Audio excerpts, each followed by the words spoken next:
Hello friends, તો જો આજે બનાવવાના છે અડદિયા. તો એ માટે અડદનો લોટ લઈ લીધો છે, હોમમેડ માવો છે, ઘી છે, દૂધ છે, ગુંદર લઈ લીધો છે તળવા માટે, ખમણેલ કોપરું લઈ લીધું છે, કાજુ છે, બદામ છે, કિસમિસ છે, ખાંડ છે અને એલાયચી પાવડર છે.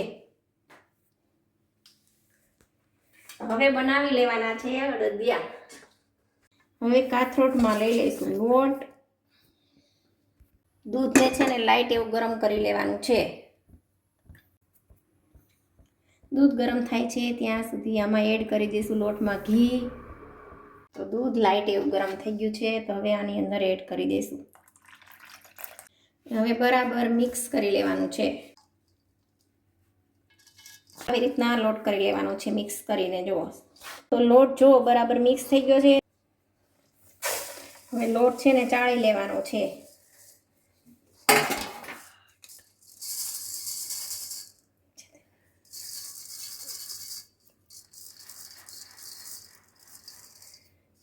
જો મસ્ત મજાનો લોટ ચડાઈ ગયો છે.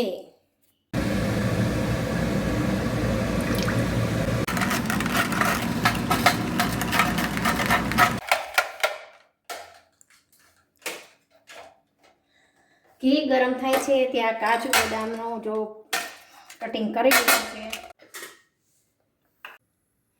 તો ઘી ગરમ થઈ ગયું છે, તો હવે તળી લેવાનો છે ગુંદર.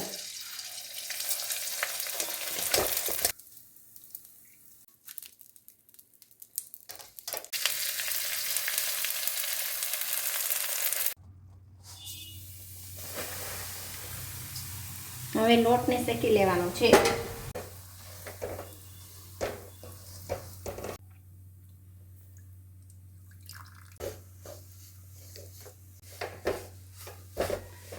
લોટને છે ને લાઇટ બ્રાઉન કલર થાય ને ત્યાં સુધી શેકવાનો છે. લોટ શેકાય છે ને ત્યાં ચાસણી લઈ લેવાની છે. તો ખાંડ લઈ લીધી છે. ખાંડ ડૂબે ને એટલું પાણી લેવાનું છે.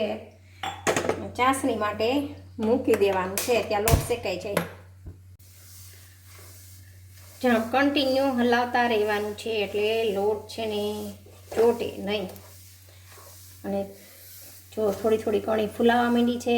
જેમ જેમ લોટ છે ને શેકાતો જાય ને એમ જો આમ ટપી છૂટો થવા મળશે. જો હવે જો છે ને લોટ જો ફૂલવા માંડ્યો છે અને ગેસ પણ થોડોક ફૂલ રાખી દેવાનો છે એટલે મસ્ત શેકાઈ જાય. જો કણી છે ને એકદમ ફૂલવા માંડી છે મસ્ત. જો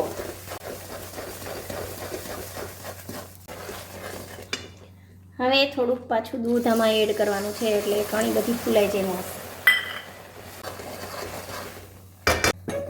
તો જો આ બાજુ ચાસણી પણ થાય છે.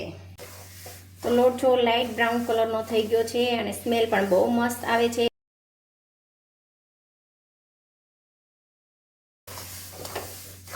હવે એડ કરી દેવાનો છે માવો.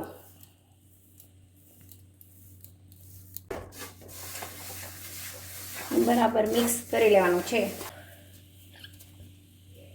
બરાબર મિક્સ થઈ ગયો છે. ચાસણી રેડી થઈ ગઈ છે. તો હવે એડ કરી દઈશું ચાસણી.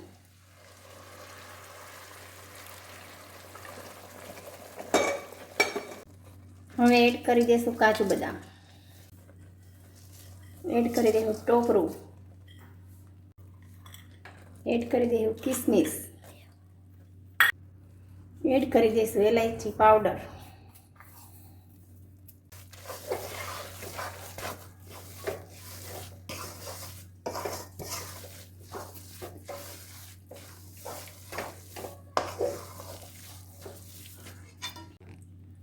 હવે એડ કરી દઈશું ગુંદર.